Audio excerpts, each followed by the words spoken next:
All right, part three of pricing lawns. Part one, we went over production rates, how much work can we get done in an hour. Part two, we went over our break-even cost, how much does it cost us to do business for an hour. Part three, we're gonna go over margins, so this is gonna be company profit. Please remember, guys, that when you're doing your break-even number, that owner pay needs to be in that break-even number. So the owner should be getting a paycheck on top of what the business makes. So the business is, you got to separate that from you. The business is its own thing. So remember, owner pay and break even. Now we're going to go to company profit. Let's say you got your numbers, you got your break even, you're going to say it's $40, and we decide we want a 20% margin on our every hour. We want our margins to be 20% at the end of the year. That's our goal. So what we do is we take our break even at $40 an hour. We divide that by 0.8. Where we get the 0.8 is we take 1 minus 0.2, which is 20%, the margin we're shooting for. 1 minus 0.2 equals 0.8. 40 divided by 0.8 equals 50.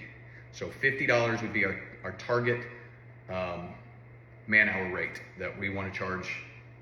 That's what we want our goal to be for our business. So now we've got all the steps. We've got our production rates. We know how long it takes us to get something done. We know what it costs to break even, and we know what our margins are. So Joe Snuffy calls, he wants his yard mowed.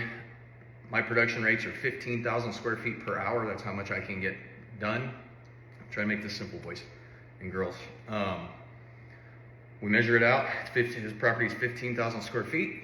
We can do that in 1 hour. He gets an estimate for $50. That's how much per cut Joe Snuffy costs to maintain. That's his estimate. If we do it like this, then you guys are not the only ones that do the estimate. It completely takes emotions out of estimates. It's just numbers. So all you're doing is spitting numbers out as quickly as you possibly can. And it's consistent every single time. And it's also extremely trainable. So you don't have to do it. You can train anybody within your company to do that very simply. And it's always accurate. It's always consistent.